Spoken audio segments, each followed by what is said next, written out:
Hello, my friend. Welcome to your reading. Your boy is on fuck, which means fire in Romanian. This is number 3 of the night. I am feeling myself. This is my first three-peat in a while.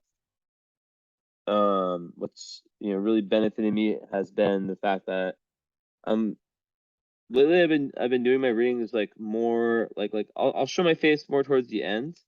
But I've just been like I just like grab these crystals and I just sit and just get super deep, like, into like meditation, walk around, eyes closed, laying back on this beanbag, just like, I don't know, whatever it takes to give the best reading. So I'll be on present mode a lot, and I know you have a follow up, and yeah, you have a follow up, so like that, we'll be obviously live for that, or talking face to face and all that. So first of all, say hello to Esme. I'm not sure if you've ever heard in the big competition. Esme, say hi. Say hi, Esme.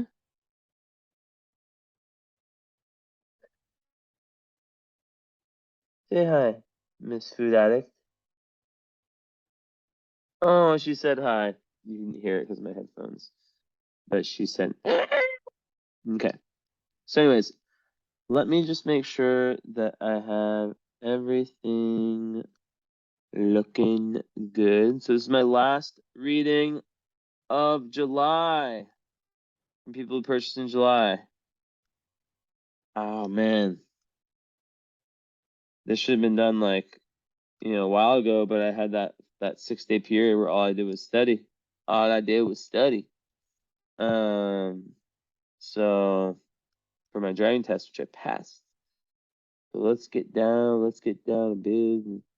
Okay. I'm just setting up your chart so that it looks perfect. I have no idea what I'm walking into. All right, let's share the screen, and it shall remain shared until I say I will show my face, because my face shall be hidden like a hidden man. Okay,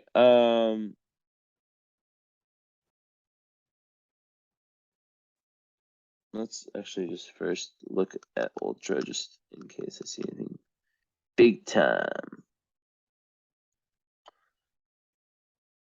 Look, I don't know what that means.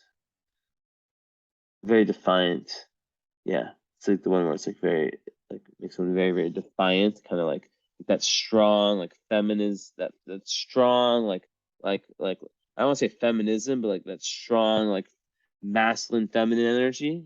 That's kind of what with that that one is conjunct your sun, Lilith. And yeah, that's the reading. So thank you so much. And look forward to the follow-up. Okay, have a good one. Very good delivery. I'm so sorry. That was not my best delivery. It's probably because it's my 3rd reading. I'm not tired at all. You know when you just give up on a joke like halfway through? That. Okay, so besides that, okay, so I'm just looking just to see if there's anything crazy. Nope, not in my vision. So let's get this out of the way. All this shit. Okay, so moon square Pluto, sun square Neptune and Chiron, unaspected Mercury, Venus, nice aspects, Mars square Neptune, Uranus and Chiron. Okay, and then sun in Libra, retrograde Mercury that's unaspected. That is interesting. Wow. I've seen that before, and we're definitely gonna have to talk about that. So in this first reading, make notes for the follow up. Like not no, like you'll probably listen to this multiple times. So, definitely like if I tell you like about something, just like like I'll literally be like, please write this down to remind me. like, and please, like, actually, write it down.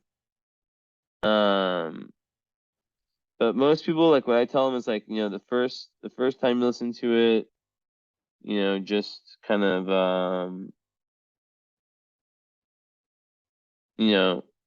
flow with it. And then after that, just see what comes up. So yeah, or not see what comes up, sorry. Like after that, like really that's when you kind of I have to check something real quick on my phone, sorry. That's when you can kind of make like your like kind of what am I trying to say? Like take notes for the follow-up, and also like I'll talk more about that later. Okay.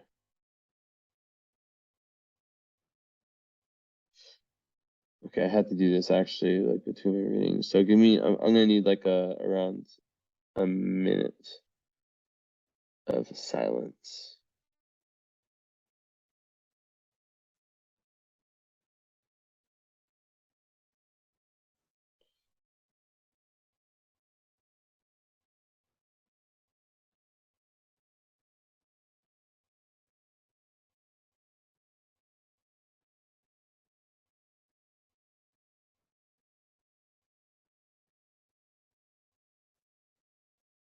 So, 14,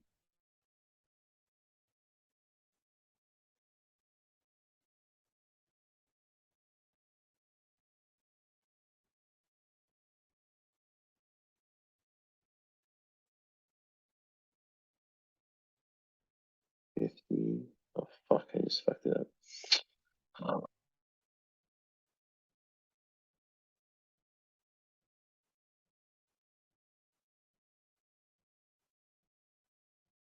Okay, that's fine. This one, let me check up on this one. We got 68, which is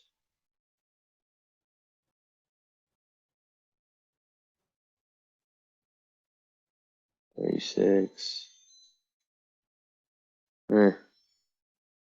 Whatever.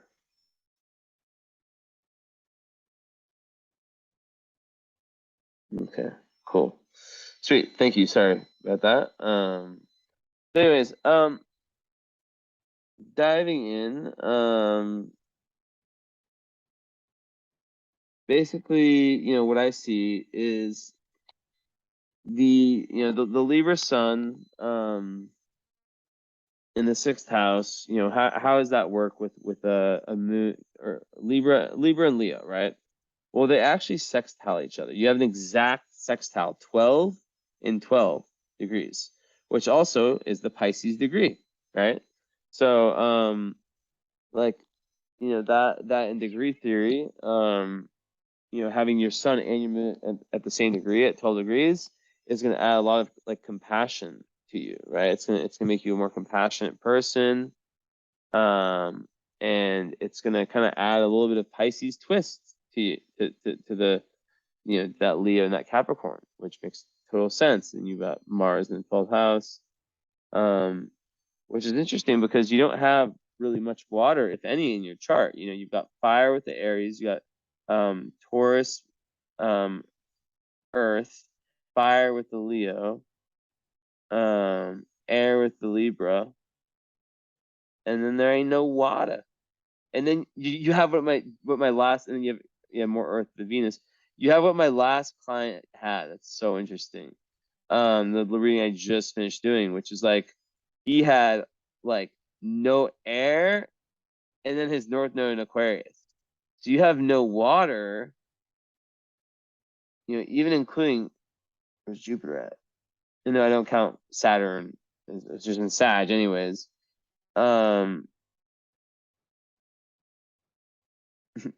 Where is Jupiter telling you? Yeah, it's in Gemini. Even Jupiter is like no water, like only Pluto, which does not count in terms of a personal planet. So literally, like he had what you have, where it's like the North Node, which is like where you're really trying to get to in this lifetime. Like the mountain never climbed metaphorically in past lives, is literally not supported. There's no water planets, so it's like more. It could be more of like a struggle to get there. But let's see what comes up. And did okay. So basically, so having that energy there though will most definitely help you, right? Having that the 12 degrees, right, will give a little bit of Pisces twist. And then is there any Neptune squares your, okay, yeah, Neptune squares your sun and your Mars, so that actually can be channeled in to to positive water. But yeah. Basically, like what I would say is that Libra sixth house, Leo fourth house is the moon. God, I always get the like similar charts back to back. It's so wild. Um, like basically like those are like if you were a cat like a ship, right, that had two captains, your sun, your moon, or Captain A and Captain B. One's the feminine, one's the masculine. They would both be headed in like a similar direction. They are sextile, so sextiling, right? So that's like a smooth energy between two planets, which is good, right? Very, very good. So the Leo, why does it agree with the Libra? Well, think about the energies, right? The Libra sun, in the sixth house, it is, I don't really like to go into sun signs, but you know that part of yourself, right? Very sociable. It's very external, very, you have to watch out for the whole people pleasing thing. I'm just kind of listing stuff about Libra. It loves balance, loves things to be, quiet and peaceful, and then all that, and, very, very relationship oriented. And then you have like Leo, which also, like Libra, is very external, so you don't have like one like really introverted part and one really extroverted part, right? They're both kind of, I was gonna say out there, but yeah, they're both, Leo's out there. But yeah, like they agree. They agree. There's a smooth flow between your yin and yang. We each have a yin and yang. Like yours, yin yang, yin yang. Like yeah, they flow well. They flow nicely. Which is good, obviously. Now, now, Sun and Libra, or Moon, excuse me, Moon in Leo conjunct the IC is speaking to how childhood would have played and still plays a massive, massive role in your life. Like there's definitely with someone who has their moon in the IC, like the IC rules kind of like the ancestry, childhood. So you like, I mean, it's so many of my clients are this that like I'm not surprised when sometimes I wouldn't say I throw it out there, but I just put it out there, and then we see in the follow up if it resonates. But like the IC rules, like the ancestors and like the family and like all that stuff. So and like a lot of my clients are the people who are like meant to break like the curse, the generational family curse. So I makes me wonder like if that might be what you think, kind of your role is in your family system, right?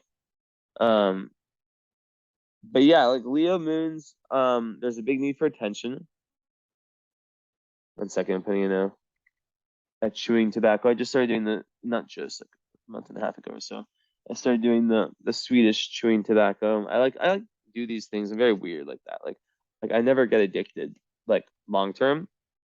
I think yeah, like I'll just like start. Like I made the conscious decision. I'm just gonna these look good. I'm gonna try start doing these, and I don't know. I like them. They taste like this one tastes like a lemon. It's really yummy, citrus. But don't do it. It's bad. Um, so just being transparent though with it. I don't think my voice shouldn't change at all. But anyways, so yeah, Leo moons, they can be very fucking dramatic. they can be very much like the low vibe is like needing to be the center of attention. Everything's about me. And as kids, they required lots of affection, lots of attention. And Moon square Pluto on the IC, exact conjunction just about, or exact square, that's one of the toughest aspects in all of astrology. And it can speak to like early trauma, potentially pertaining to the mother, like or whoever like the least dominant parent was, like that can be like abuse. But how it shows up psychologically is that it creates someone who like power is like this like massive thing, right? Like and a lot of times like there's this big need to kind of like look into your relationship with power, because people who have like moon like this kind of thing going on in their chart, they can sometimes overuse power, if that makes sense. Like so yeah, it's very, very important to like really like dive deep into like understand like what like how do I use my power, like is it constructive, like is it in a way where it's like speaking to my spiritual power, right? Because like a lot of people can try to overcompensate because like a lot of times in childhood they felt powerless, so they can try to kind of like overcompensate by like kind of just like throwing their power on other people. Yeah, it gives like a very intense emotional life. So even though your moon is in Leo, it's kind of like gives like a Scorpio feel to it, right? Like lots of like ups and downs, dark emotions, self-destructive behaviors, right? And there's tons of like emotional crises. But the thing is, like your chart, like so many of my clients, there's a point to that aspect. It's not bad karma necessarily. I mean, let's see what they're doing. Just saying with the moon, anything, no. Um, it's more about just it's more about like kind of not rite of passage, what's the word I'm looking for? Like a push, like a push into the darker realms. So it kind of pushes you into like seeing your shadow and being very obvious. And yeah, the dark emotions, self-destructive behavior can be very huge until that evolutionary point is reached. And that's usually through like, the awareness, psychological self-analysis, whatever it is, right? To uncover like the root of all the emotional pain. A lot of times, because your Pluto's in the 7th house, that darkness will come out in relationships. And it can cause very problematic kind of like early, like when you're born in 88. So yeah, you got through Saturn return. Beginning a lot of clients born in 88, like 89, 87 lately. And basically like, yeah, it can kind of make it so like, there's almost this like something that happened early on, right? That becomes unconscious. Maybe it's like how like a parent like kind of dominated you in a certain way. Maybe it's a trauma, like overly domineering like mother, like who's like just all in your business and stuff, and it just sabotages your relationships. And you like there can be this displacement, right? 1 second.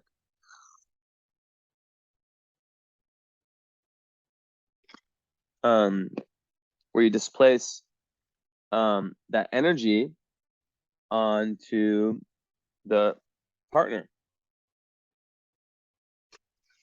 So yeah, a lot of times it's like an overly obsessive or interfering mother, a lot of time, right? But there can also, like I said, be ancestral reasons for this, right? It can be and this is like what I kind of saw at the start, just intuitively. Now I'm backing it up with this square. It's like some kind of cycle that like toxic cycle in the family that's been passed on generation. You're the one who's meant to fucking break it. My clients are brave people. That's why I say that line so often. So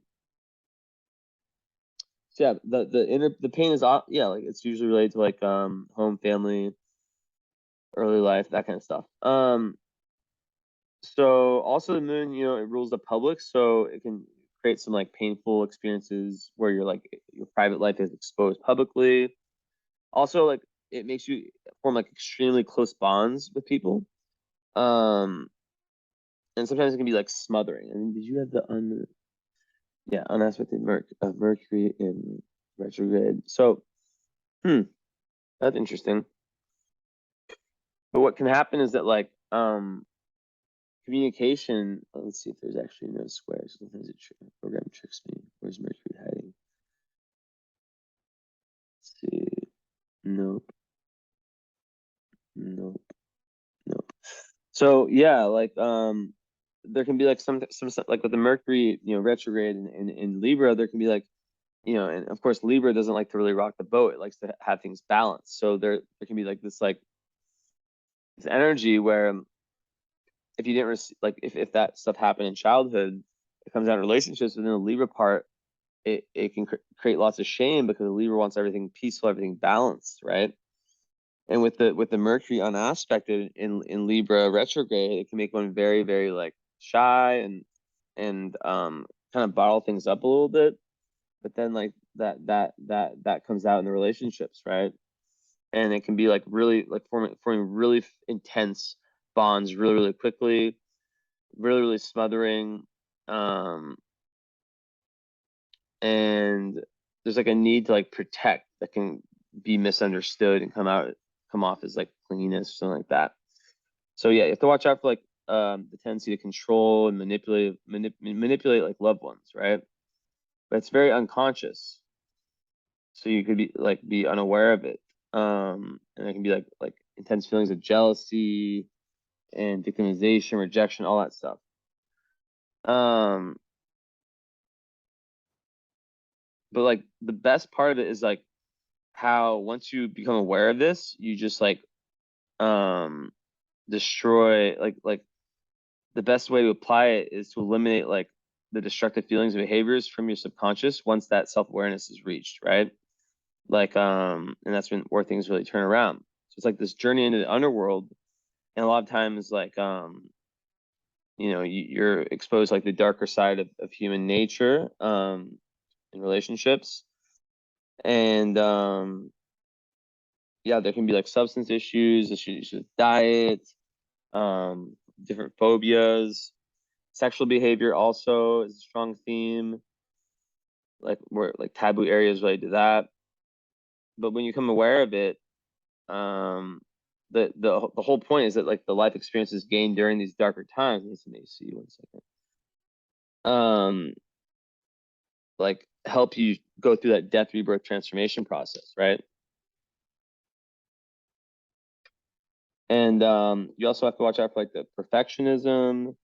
So it's all about like self-control, like gaining deeper self-control, and then it can turn into something very powerful, where you have very powerful emotions, and um, it's just learning to kind of it's like having a Ferrari and learning to control it.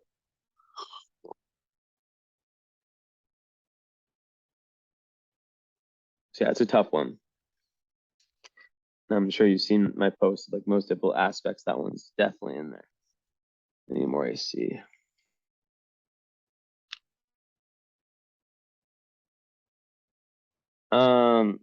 Now,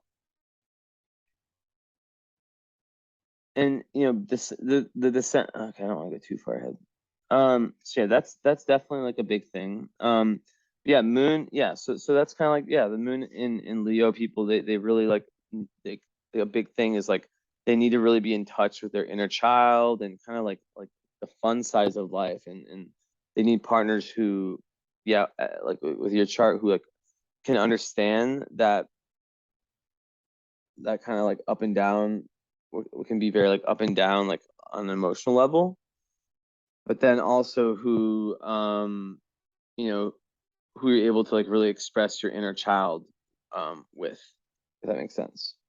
And then like Juno, which is like the ideal partner, is right there next to the moon in Leo, so it's kind of saying like it's kind of doubling down that fourth house, like like really like wanting someone who is also like in touch with their emotions, who, you know, has kind of like draw towards like, you know, creating like a nice family life, but also who is fun, you know,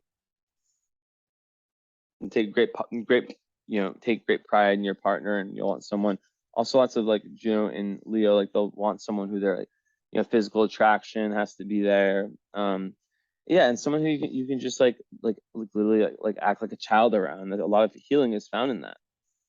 And of course, like a Libra, just being a Libra in general makes you like very, you know, relationship oriented. So that is very important also. Why am I sweating?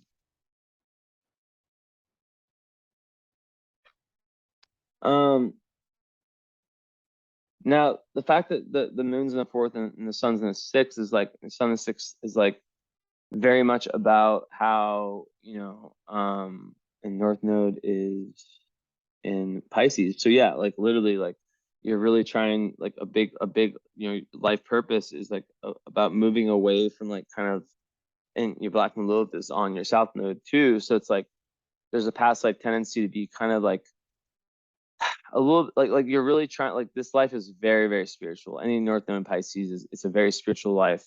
And you're trying to like get past like kind of past life conditioning. I say this in so many readings.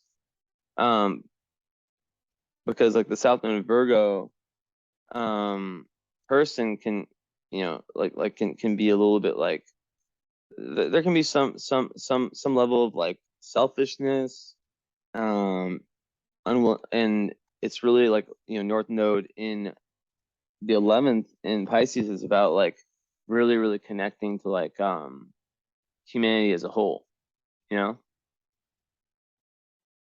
and really, really like finding that oneness with like the divine and spirituality and all, and this, that, and the fourth. So it's a very high evolutionary goal, and what can happen is that you can really easily like outgrow different people and different, you know, environments and stuff like that. So I see that often with people who have this, where it's like they, you know, they really like had to like cut different people out, or, you know, create like strong boundaries, which is very, very hard for Libra, because Libra can, you know, can have that tendency for people pleasing, and, you know, for just trying to make everything like not rock the boat. But then with that placement, it can be, you know, very oppositional to that goal. And then we speak about like kind of like, yeah, like the sixth house, like just being like a house of service, a house of like, you know, the house of Virgo. So you know, you're really trying to be of service to humanity in this lifetime. So yeah, this is like a chart, a type of chart I see a good amount, where you know, like especially with Mars and 12th house retrograde also. So you have, wow, you have Mars and Mercury retrograde. So you know, having your South Node in Virgo, in Black Moon Lilith in Virgo, I think that there's like a tendency to be like overly perfectionist, overly like critical of yourself, which you know, externalizes, right, which then, you know, has that effect in relationships. So it's all about like understanding no one's perfect, and that like not being so hard on yourself, because like the South Node Virgo people sometimes can like have had lives where they were too in like the material world, like too, you know, like how like Virgo sometimes can be like a little bit OCD and like worrying a little bit too much, and like that worrying can kind of keep them away from like experiencing that oneness, you know. So yeah, definitely like with the retrograde, it's very, very interesting to have both of those, because you know how rare it is to have Mars retrograde. It's like only 8 or 7% of people have it, and to have Mercury retrograde. So like think about like even like following astrology these days, like how it is when you know, Mercury and Mars both in retrograde. It's very, very rare. So what it symbolizes karmically, you know, with Mars in Aries, which is like, you know, it's not an, it's like it's opposite your Libra sun, is that can be like a very big self-sabotaging energy. So like there's this big need for you to like really dive into like you know being there for other people and living a life of service. You know, maybe like it's kind of like healing yourself so you can heal other people. And yeah, and I always see this correlation between people who have Mercury retrograde, because like, and then like Chiron in the third house, or Chiron in like Gemini. And what happens is that like they usually have like a different kind of like learning style, or something different about like the way they communicated, the way they thought. Usually there's lots of shyness, or like early in life. 1 second. Like a different kind of atypical like learning style, and they can kind of like internalize this like message that like their way of thinking, like, or their like even level of intelligence is like not like they can think like something's wrong with it, and they learn to like mistrust, like not trust their own thought processes. And a lot of times that can come from like, you know, the family like saying like kind of either directly or indirectly kind of putting that message there, right? So yeah. Yeah, more with the retrogrades. I think that like, you know, so the Mercury retrograde, which is unaspected, you know, usually an unaspected Mercury, it's like it will say lots of things. Like it can be someone like with no filter, right? Who will just say things and then regret that. And with the Mars in the 12th house, just by itself, it's kind of similar. It's where, you know, there'll be an energy of someone who like, yeah, like self-sabotages, right? Who like does things and then like completely like regrets them, you know? So it's in karmically it has to do with like either like overdoing or underdoing the you know, the Mercury slash Mars archetypes, right? So underdoing and you know, based on like, you know, the fact that it's a Virgo 5th house South Node, I would think that it would be like over speaking, over like thinking, like kind of like, and then with the Mars, like kind of in Aries, kind of like overacting, right? So in this life, especially like the first like 30 years, there's this deep introspective kind of process that happens where you almost like are I don't want to say forced, but like you're pushed into like being more analytical, self-analytical of like why do I think the way I think? Why do I talk the way I talk? You know? Like, and what can happen with the Mars and Aries, it can be very impulsive and it can just do shit. That's what I always say. It can just like do shit, and then it's like, what the fuck? Why did I do that? And then the Libra part can, the Libra sun can accumulate lots of shame around that. If that makes sense, right? Because like I said, you know, it's all about balance. With Libra, it's all about balance, and like it doesn't like rock the boat. But then there's these other parts of the chart that totally do that. So that can be difficult. So yeah, really learning about boundaries and learning about like really like grounding yourself, and when it comes to like any kind of like big decision, in first impulse type stuff, like not like acting on it, really like kind of reality checking, because I think the Mercury retrograde can like give like distorted, it just makes one kind of like way more like that thought process and that communication is kind of pushed within, so lots can build up. And then what happens is that it boils over, and then the Mars and Aries, which is obviously just like a very, very, very strong indignity placement that's in the 12th house, can come out, and there can be all kinds of just like crazy, occurrences that happen, especially like in romance or even with friends.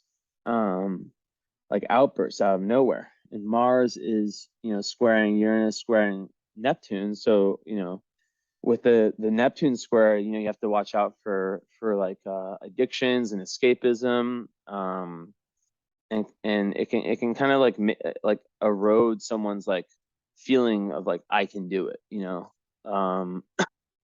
yeah, it can make someone definitely feel like like a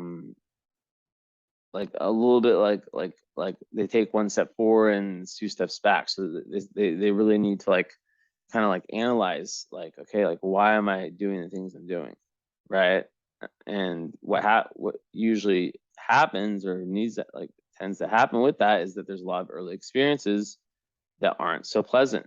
So one of the big things, like how can you not feel shame when you've evolved over what happened before, right? Um, 1 second. So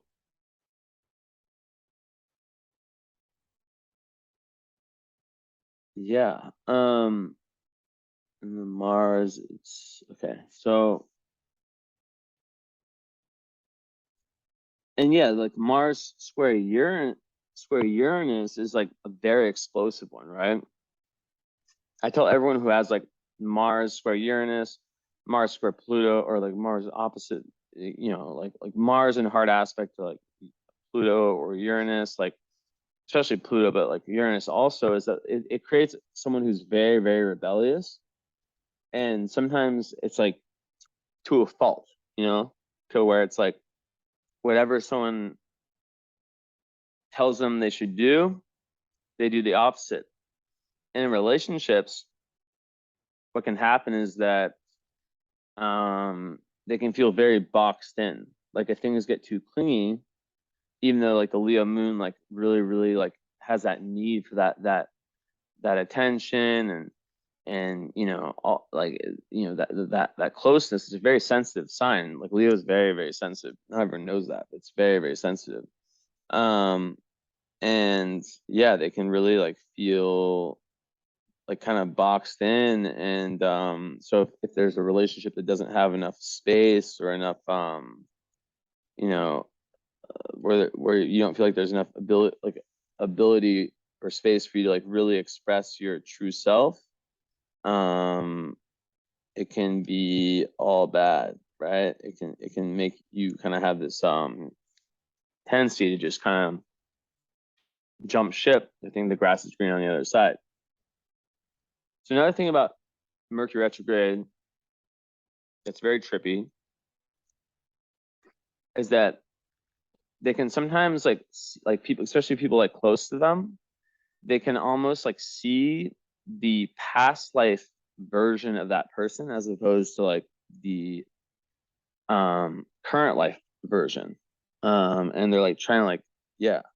So with the South Node in Virgo, Black Lilith in Virgo, like Black Lilith in Virgo, is about just how like your lowest tendency, like your lowest potential, like you at your lowest vibe, it can be like, yeah, overly critical, like overly perfectionist, like too much in like the here and now, not enough in like the how do I call this, like the oneness, which is where you're trying to really, really get to. So I guess to kind of counteract that, there's a big, big need to dive deep into healing, dive deep into the whole Pisces movement.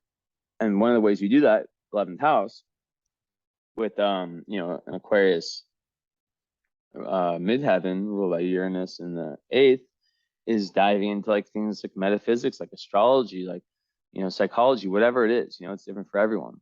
Um, so yeah.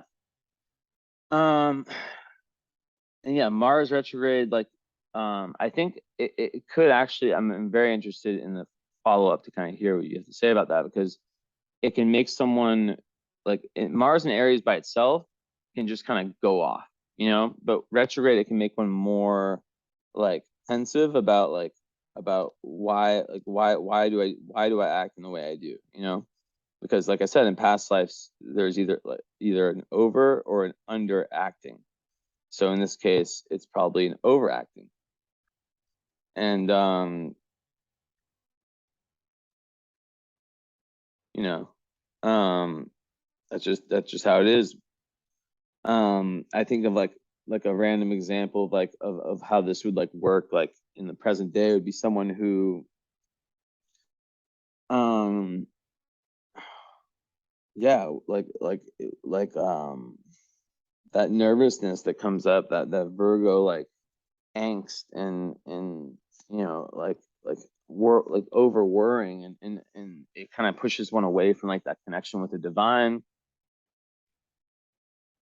And you see how like people are like very very like disconnected in today's world from like the truth, you know. So I think you know, you're kind of like trying to move away from the material and into the spiritual this lifetime. It's a big task, which only an old soul would take on. And let's see, lacking water can be difficult because lacking water in this case um can kind of create an energy where like, you know, water is about emotions and like being able to pick up on like other people's stuff, but so and like empathy and compassion, all that, but really like also like emotional intelligence. And it's not, I'm not saying you don't have that, but I'm saying there's definitely some barriers there because the Neptune squares of Sun and of Mars, you know, once they're integrated, can be very powerful, right? And also like from like a father standpoint, like it can indicate like a father that was not present or just like where there's some level of confusion in that relationship. But yeah, it can really create like a lot of vagueness of the mind, unbalanced emotions, and also like someone who's susceptible to like kind of being like deceived in certain ways, right? And then with the Mars, you know, it's definitely more about like you just got to watch out for like, you know, like negative escapism, right? um Especially yeah with substances, like oversensitivity and like what like kind of wasting energy on like hopeless and like just like these cycles I'm talking about, right? Which feel very very karmic with the family. um so yeah, a lot of people like people who have like, you know, retrogrades like this, you know, which is interesting because you don't really have that many. Are there any outer planet retrogrades? Yeah, it's so interesting. So no outer planet retrogrades. Usually when I see like, well, besides Jupiter, which isn't like I don't, it's like the one retrograde that I'm like I kind of like, but because like Jupiter retrograde like in Gemini, it kind of like makes one like very philosophical and it kind of pushes their like it pushes the it makes one very like like they go within themselves when it comes to like finding meaning, and they're very very interested in doing so. And in Gemini in the second house, once again, it's another thing about Jupiter in the second house that's really good. I always call it the financial guardian angel, right? um because and like I say it's like so many people and they're always like, yep, like they might like lose, let's say they lose a job. Oh my god, 2 weeks later, a friend calls them, hey, like I know you lost your job, but there's this other company that I work for who's hiring, and it's actually a position that's exactly the same as yours, and it's better paying and better work environment, that kind of thing. So it's like very very good for finances and stuff like that. And I think it kind of makes it so like you're able to tackle some of these other more like deep spiritual issues in this life. 0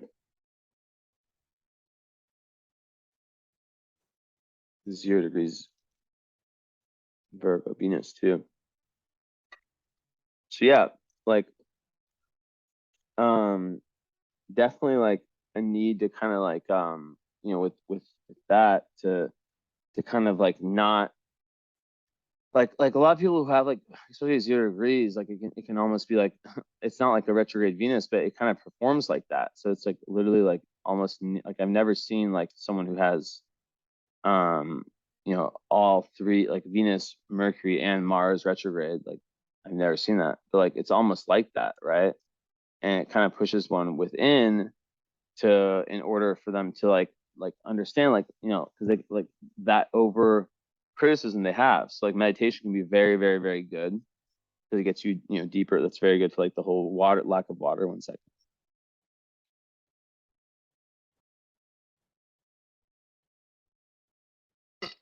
Um and but like yeah, like Virgo, Virgo Venus people, like their love language is typically like more around like what they do, like actions, like what they're willing to do for the partner. And they really want a partner that they can rely on, like they really, really want someone that they know will be that same person day after day after day, organized, and also someone who's has their shit together, not someone who's trying to like muck around, and someone who wants a serious commitment. But yeah, there's that whole thing of like what can often happen there is that like nothing, no one's good enough, right? It's quite well aspected. Um, definitely energy there around that. And with Venus, what is it doing? It's trining Saturn, um, Uranus, and Neptune. So that's really good for like the Saturn one is very good for like business partnerships, and it's good like for like being able to like have relationships to like stand the test of time, like they're faithful and stuff. And with Uranus, it's very like romantic, very like very like good for like art and whatnot. And it can give one like a very like kind of intriguing um an unusual idea about love and sex and kind of relationships in general, and can be very like sentimental in that regard. And then with the what's the other one? Is it Neptune? Does Neptune really count?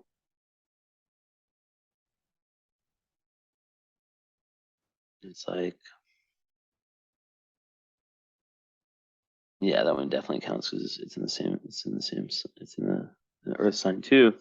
Now that's a very romantic one, and that's like super. It's amazing for creativity, mysticism, but like there's a real need for like a firm direction. Now the square to Jupiter can be numerous love affairs,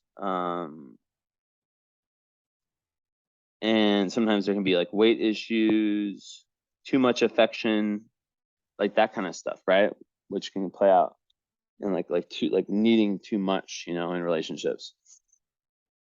Um, which is very Leo moon, right? Strong. There's big time needs. Um,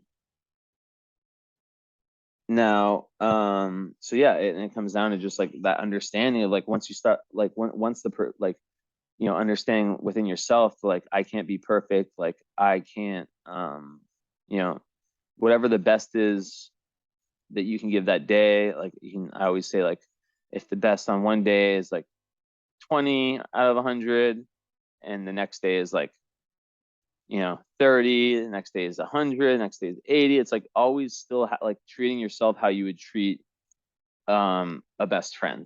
That's like the self compassion piece, and really like becoming aware of like any kind of like self defeating patterns that might exist, right? And when you stop being like so critical of yourself, then that goes right into your relationships. But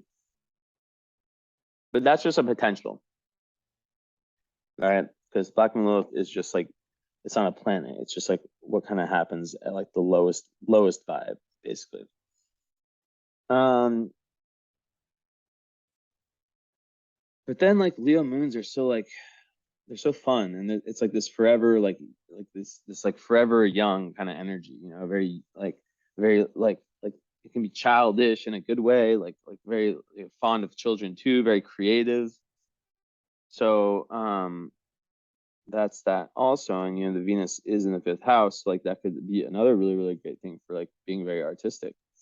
But then it's like, how critical are you of your own art? So like a big thing for you would be like to find like a creative outlet if you haven't already, like, and even knowing like you don't have to show everyone, you know, what you're doing. Like it could be like a book of poetry that like you don't show to anyone else besides yourself, especially with, you know, your Jupiter in Gemini, which is just making you great at all things communication. But a lot of it's retrograde, so a lot of it's more internalized. Letting it out. Letting it out.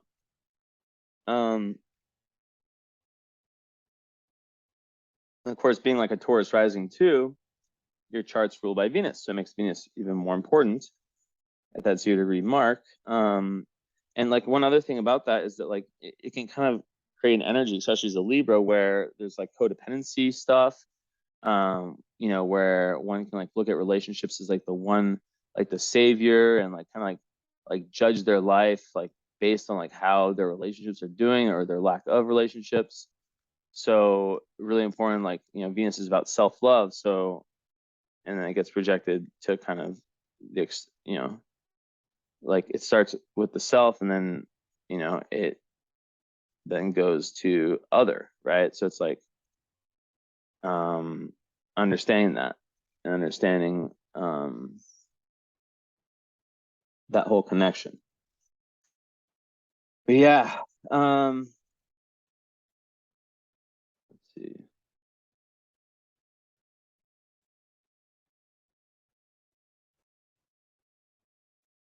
Yeah, and going back to Chiron, like I was talking about, like Mercury retrograde, like, you know, a lot of people who have that, like they, like I said, they maybe had like a different type of learning style when they were like young, and you know, they somehow like received that message that like it just wasn't good enough or whatever.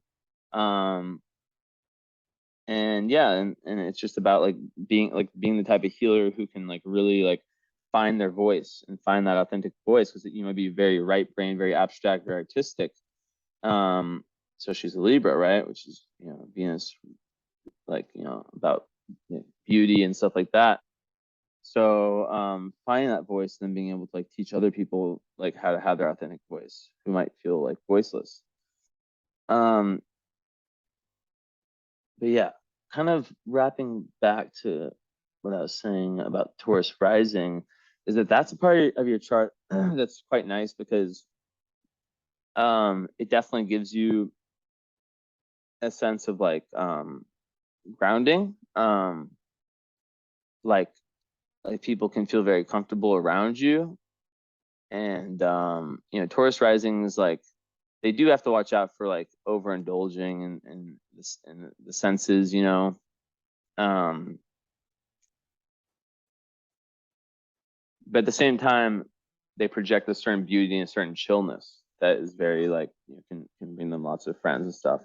But like with the, you know, like I said, with friends, you know, like 11th house of friends with the North Node in it, ruled by Pisces, with Neptune in the ninth, it's like really about finding a group of people that, you know, you can connect with on like that deep level, you know, like on that deep spiritual level, a group of people that really, yeah, really kind of pushes you forward in that way. mm. Mm.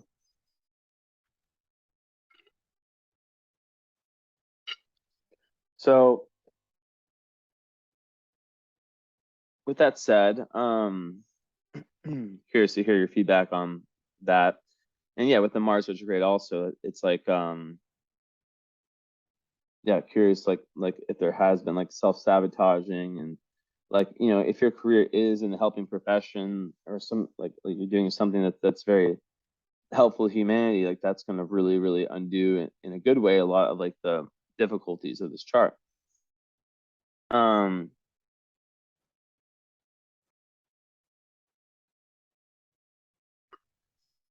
so, 1 second. So with Mars, also, you know, with those squares, like I was talking about before, um, you know, definitely it can make like the Uranus one also can make one very like impatient, intolerant, combative, irritable. It can be like a this tension that comes up. That's why I say like that there needs to be like a lot of times like a physical outlet, whether it's like a martial art or like running or yoga or something like that, you know, to kind of get that energy out. It's gonna be very volcanic. And a high and when it's integrated, it can be like a genius energy. It can be a very genius energy. Um, and one like when you reach that like evolutionary point where, you know, you're able to be like someone who acts in a way, you know, it's in the 8th house, so it's someone who like is like very, very psychic, very intuitive, who gets downloads through like if you're like meditating, when you're able to like kind of calm the mind, and the Taurus rising will help with that, right? Because it can bring that groundedness, like to just receive downloads, right? So that's nice. And even Saturn in the 8th house, that maybe could have like contributed to um like, first of all, with Saturn in the 8th house, you have to be really careful with like anything contractual, just like just in general. Um, it can make one very responsible though. Let's say like it can give one like a very responsible approach to like if you were like in finance, just random example, like managing other people's money, like you'd have to overcome lots of challenges in that area, but after Saturn return, it would open up a lot. And it also, when 8th house is like about, you know, death, rebirth, transformation. So Saturn 8th house typically gives like a very it gives one like a very like serious approach to like the esoteric and like these topics like astrology, stuff like that. But it's usually not until like around the Saturn return that they really truly open themselves up, because there could be some like fears, like different phobias or whatnot, that kind of hold them back from truly exploring these realms. And yeah, so that's very key. And yeah. So yeah, and then Neptune in the 9th can give one like sort of like an unusual um like very like nonconformist kind of view of like education, and even just like their belief systems can be quite like different from like their family or like the general consensus. So it's a very good one for things like astrology and anything like metaphysical like that, right? Um, so yeah, that could be. Oh my god, my cats are going crazy. You can't hear it, but they are going cray cray. Um,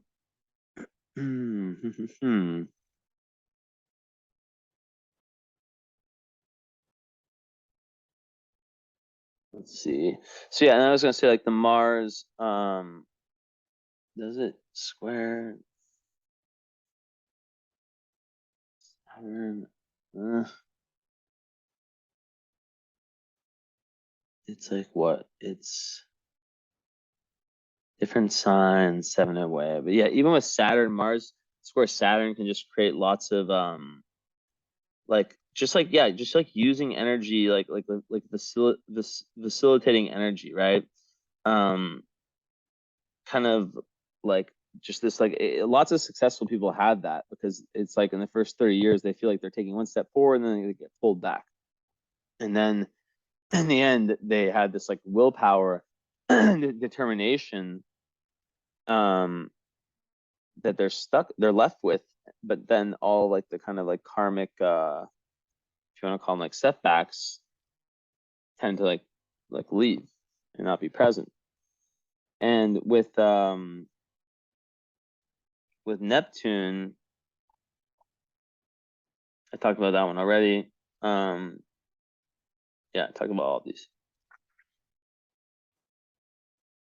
So yeah, Mars retrograde, definitely a tricky one in Aries, because like Mars in Aries wants to be very like, it just wants to do, you know, it just wants to go, it wants to just like, so the best way in the 12th house is to like seek that meaning from deep within yourself, you know, that deep dive within. And yeah, it's all about learning to kind of hold back kind of, you know, that opposition of the Libra and Aries, right? Of that like firepower.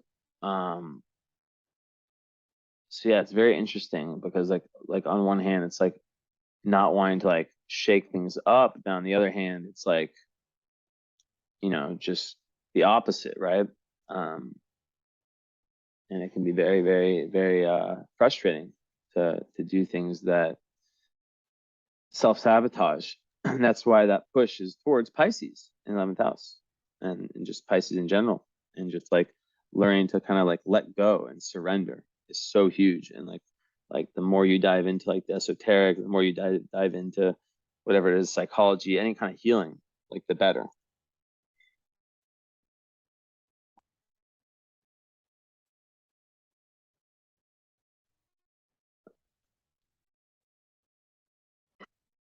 Now,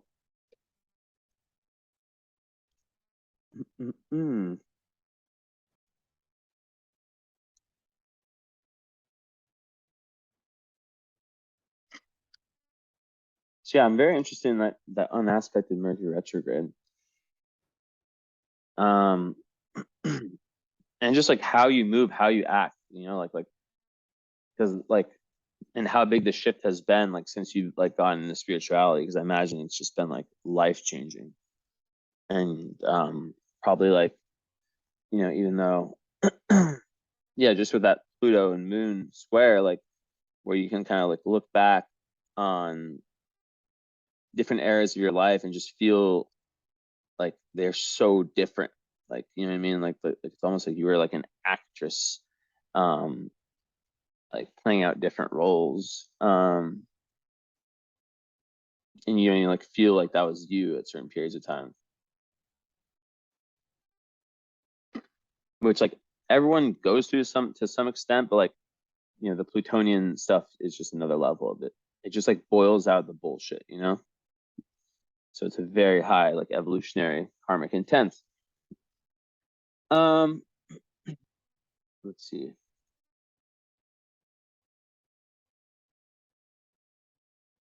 And Chiron plays a role too, like, you know, with the square of the sun, the square to Mars.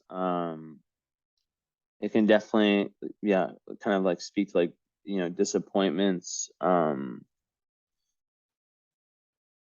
which kind of speaks to kind of that thing I was talking about, that shame, you know, like if it's like around like the Mercury and just like not feeling like smart, or like your voice is really valid, and it's all about just finding the right people. And then um with Mars, it is about, well, it's what, yeah, squaring Mars. It's more of that. It's like the shame that comes from actions that are totally against like the Libra need to kind of keep balance and this, that, and the fourth. Is Spica conjunct your Mercury? We'll see that in a little bit. But overall, you know, just like Pluto and the seventh, like I said before, like, you know, lots of kind of darkness can come in relationships. So you'll need like the kind of relationships that are very sturdy, that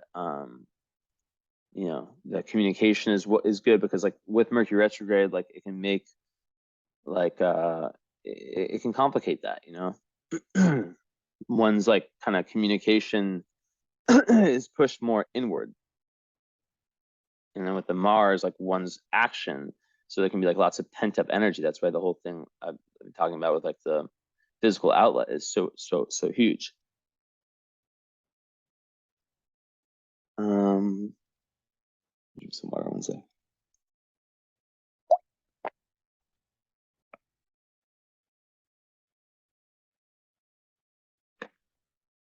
So let's yeah, let's look at this. So yeah, like definitely like deep transformations coming through relationships. Lots of like change and maybe like even like outgrowing within relationships of all sorts is something I see. Because not everyone has charts like this where there's like such a big emphasis on growing and on moving to the next level. Even though like it pushes you to the darkness, that's where you find the gold, right? Throat.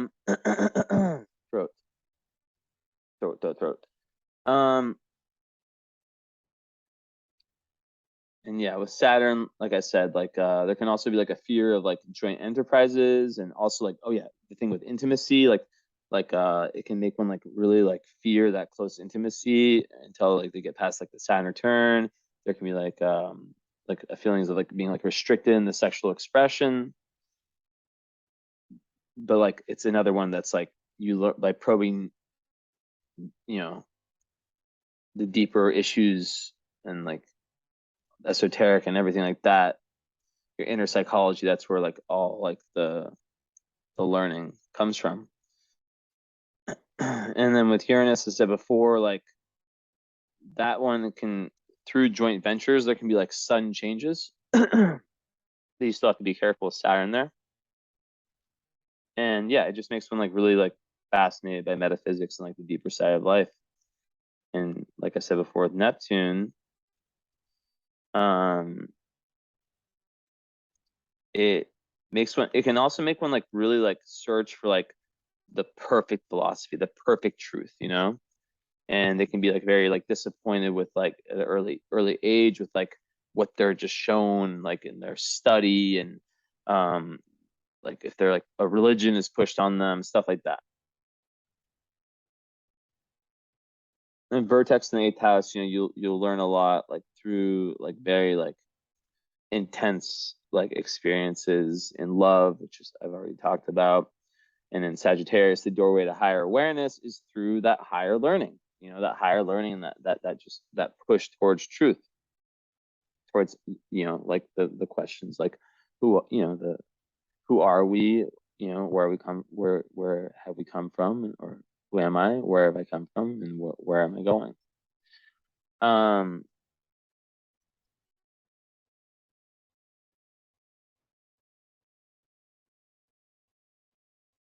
Yeah, so the Mars 12th house, like, yeah, just like there can be like outbursts, but because it's retrograde, they can just really just come out of nowhere, and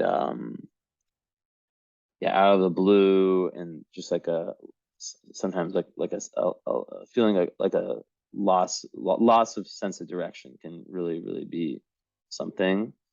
And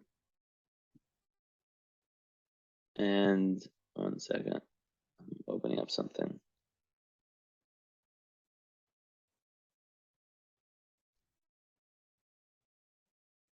So yeah, it can just really make one like really like put a lot of energy into like past experiences, like with both the retrogrades, because you know how it is during retrograde periods. Like now, like we're thinking about the past a lot because your moon is on the IC. Like it's like it indicates someone who's quite past oriented and has to really resolve a lot of the past to move forward.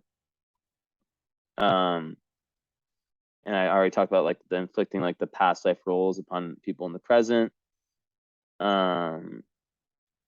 yeah, it's like very, very spiritual, like really trying to fulfill spiritual desires, sometimes even like neglecting the physical body.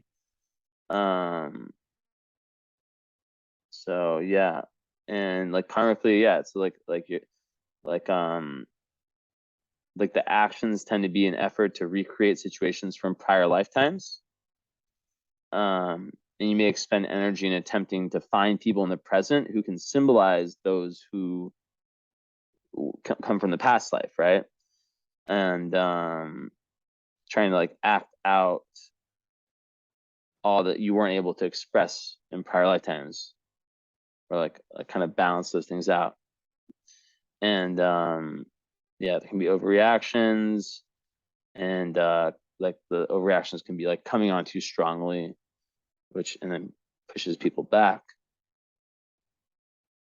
And yeah, with Mercury retrograde, like people tend to like constantly like go over like old lessons and prior events. Like the thought process is really more about the subconscious rather than the conscious mind. So like I said, like the learning process is more right brain than left brained. Like you absorb like the essence rather than like the details, right? Which can be problematic for like the early school environment, which goes with what I was saying before. But you're really able to like tap into like the collective unconscious, and just a very deep thinker, like a very deep thinker. So I think it'd be very helpful to have like a, if you do or if you don't, I don't know, like a way to kind of like get that wisdom, that inner wisdom out with like-minded people. But yeah, sometimes like let's see, I'm looking at my notes here.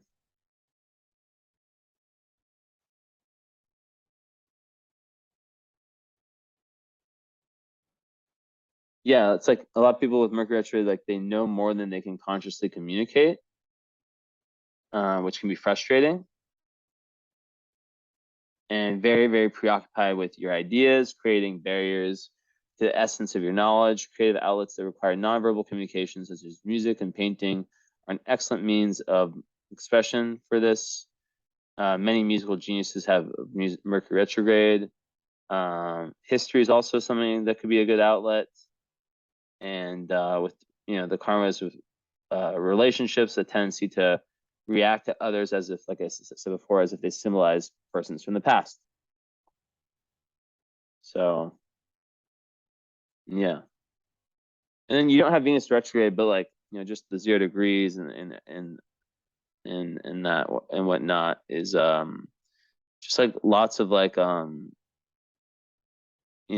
like lessons in love that need to be learned this life that are carried on from past lives, right? And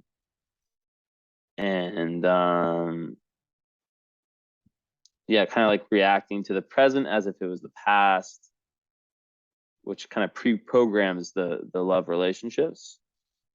And like trying so hard to reach happiness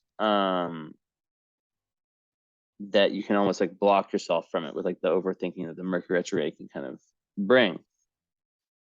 But yeah, like the whole thing is about like really diving deep into your creativity and stuff like that. Okay, what else?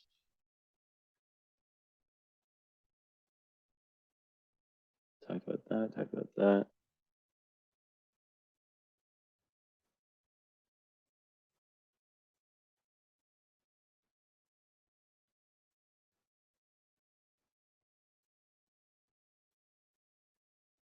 Yeah, like with the sun and Neptune, it's just like it can make it very unclear, like the sense of like who you are and sense of identity. So it's really important to kind of like once again, it's another one that just pushes you within and like makes you like really like you, like the first 30 years or so like are probably like very like trying to figure out like who am I, like what is this, and then you're entering into a very way more like empowered period of time.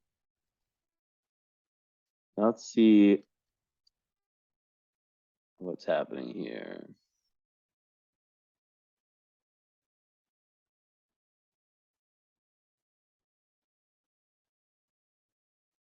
and don't think it's gross. It's my spitting. The chewing tobacco, the snus, the Swedish snus. So yeah, with the North Node, 11th house, it's like, yeah, just like about, like I said, serving humanity, letting go of like, of the me and moving towards the we, kind of, right? Service to humanity. And then with Pisces, like I said, like, you know, compassion and faith, a quest towards those two things. The tendency to like rigidly build structures, like Virgo structures in past lives. The whole judgmental thing that blocks your understanding of the oneness with the universe. So it's all about, yeah, developing the spiritual understanding, and really, really learning to like, this is huge, like really learning to like listen to your intuition and develop your intuition, to develop the third eye. So important. So when you lack water, what's one great thing is be by water, live by water, take baths, you know.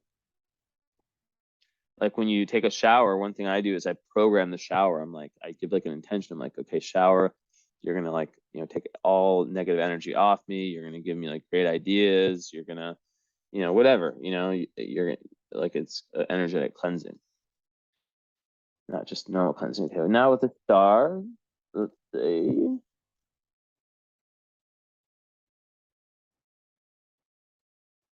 If I see anything big. Okay, nothing there. Nothing there.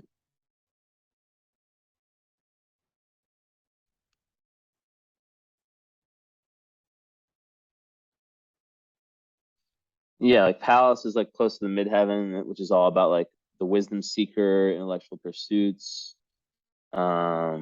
which goes perfectly with like the, you know, the midheaven in Aquarius, which is like wanting to do something, you know, career-wise, dharma-wise, that serves humanity. Cat's going wild. And like really wanting to like have like a very original like profession, very ingenious. Maybe there's like a unconventional career path, but you really want to make like a contribution to humanity. And they're also like, as you know, Aquarius or Gemini midheavens, they can like really like have this potential like switch careers.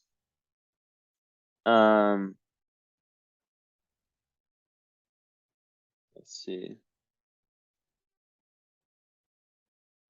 Is there anything about, let's see here.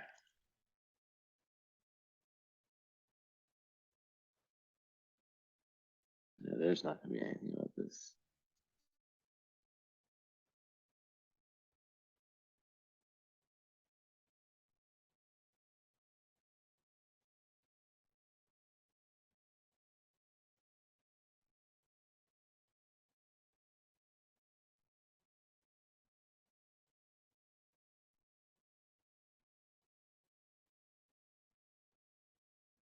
Yeah, I'm not gonna find shit about Saturn in the Galactic Center.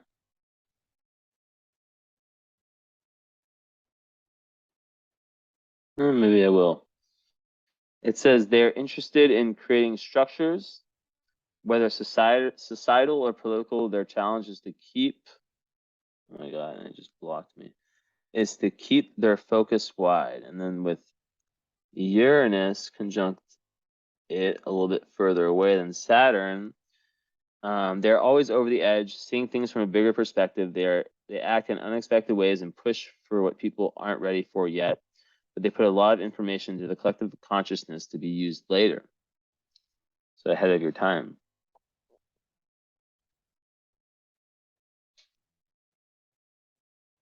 And see what I find out this.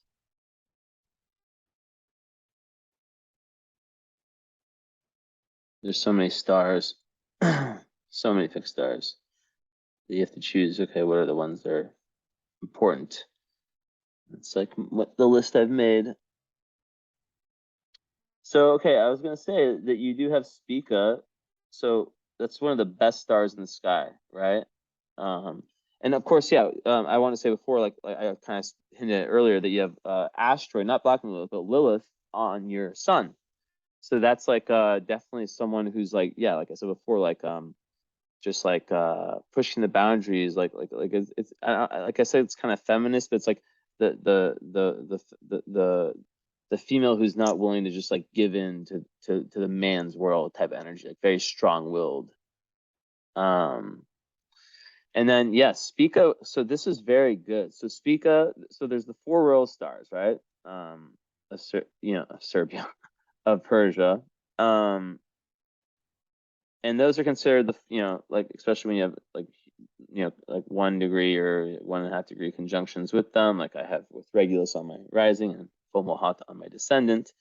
They're very good. Now Spica's kind of like it's there too. It's not one of them, but it's one of the best ones. So your Mercury's in retrograde, it's conjunct Spica. So it creates like a very ingenious person. You can gain through investment, responsible position, neat, tidy, clever, ingenious, and they get the favor of people who are in authority. And let's see.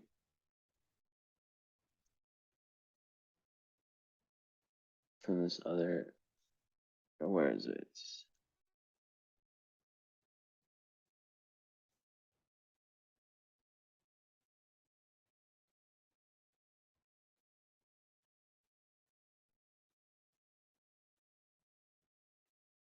No, what the fuck is the name of that site?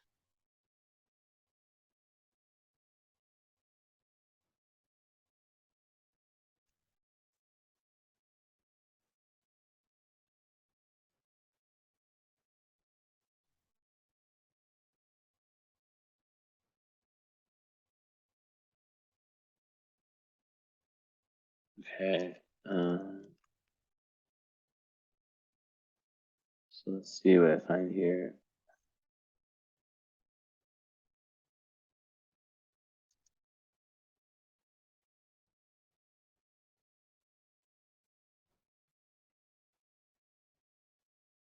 Why is it not giving me something about Spica? That's so weird.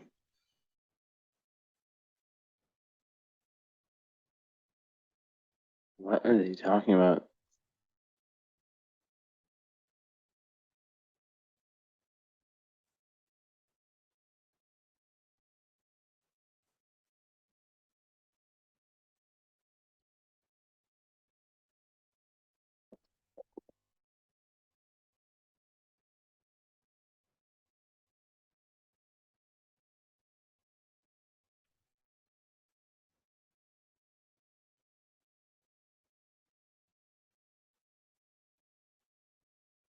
Hey, here we have with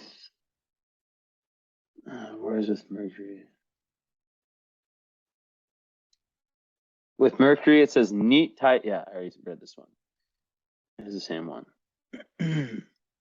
Neat, tidy, clever, ingenious, favor of clergy and people in authority, gain through investment, responsible position. So, yeah, that's a very nice one to have. Moon, nothing really there. Jupiter, nothing really there. Too bad it's not further and closer to Aldebaran.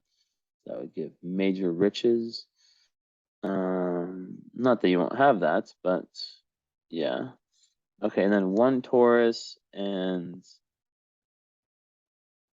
5 Aquarius.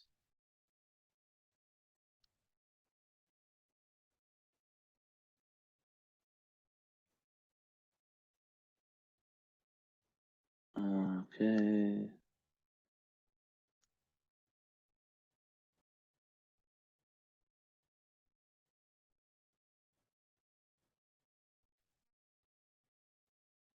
Boss. So boss.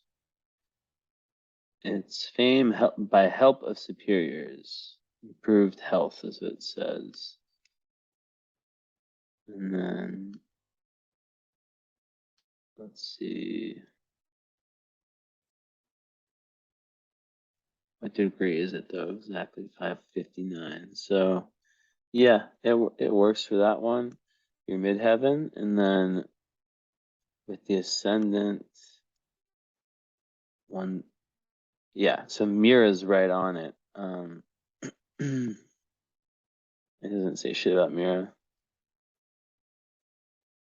Marvelous star.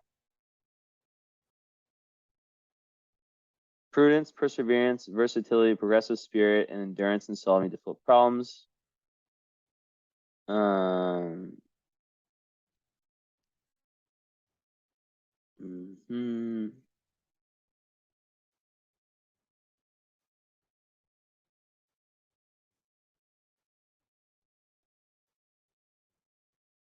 That's good.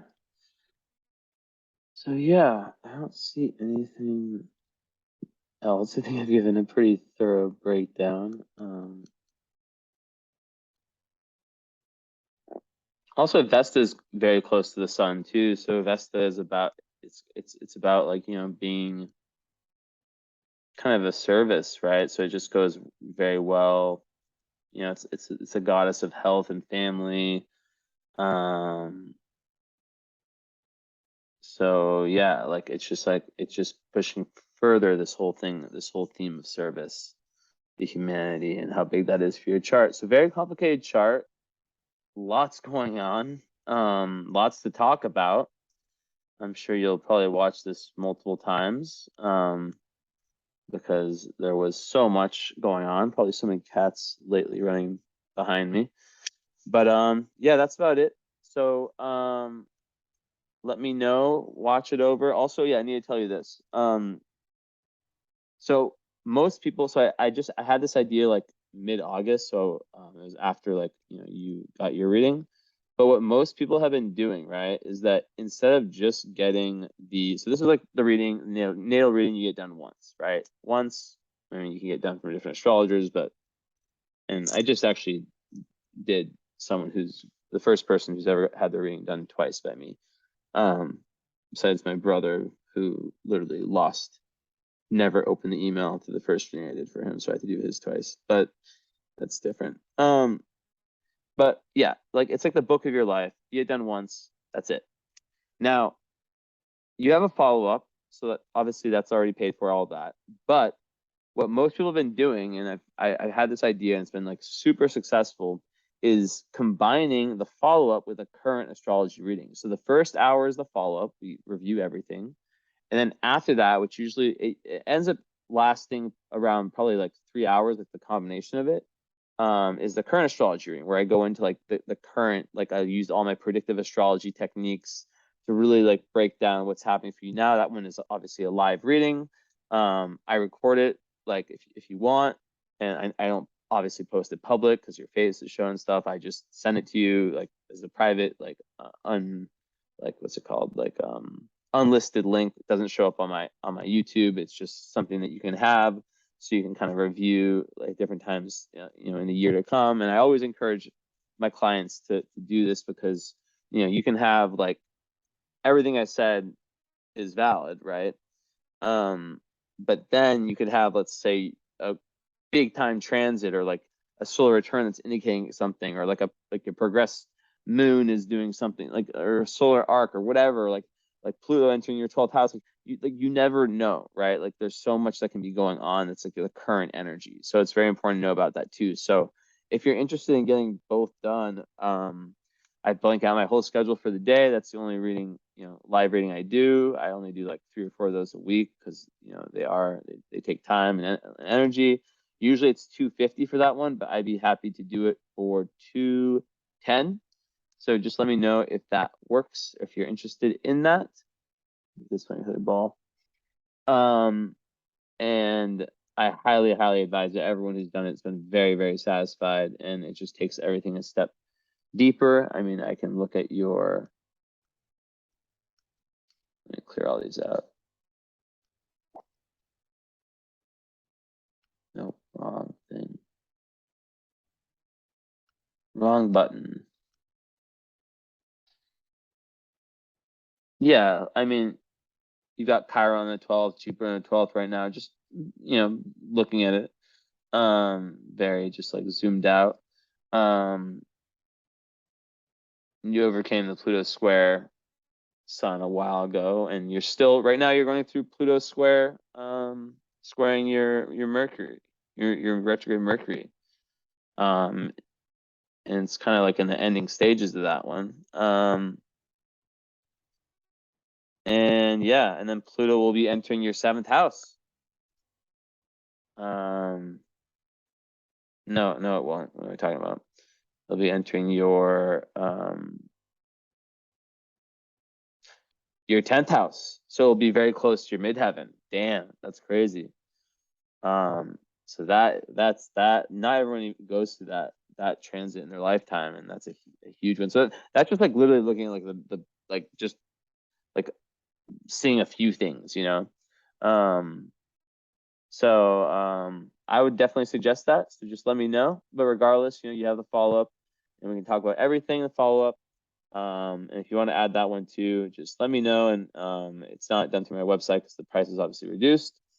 So yeah, either way, regardless of whatever, it's been a absolute pleasure. I hope that you receive this well. And you know, this is one of those charts that just there's so much going on. There's so many nuances. And that's why I love having the follow-up session to kind of like see how it compares to your lived experience. And yeah, hopefully also the current astrology. Anyways, thank you so much. I hope you enjoyed, and definitely take notes for the follow-up, and talk to you soon. All right. Bye-bye. Ciao.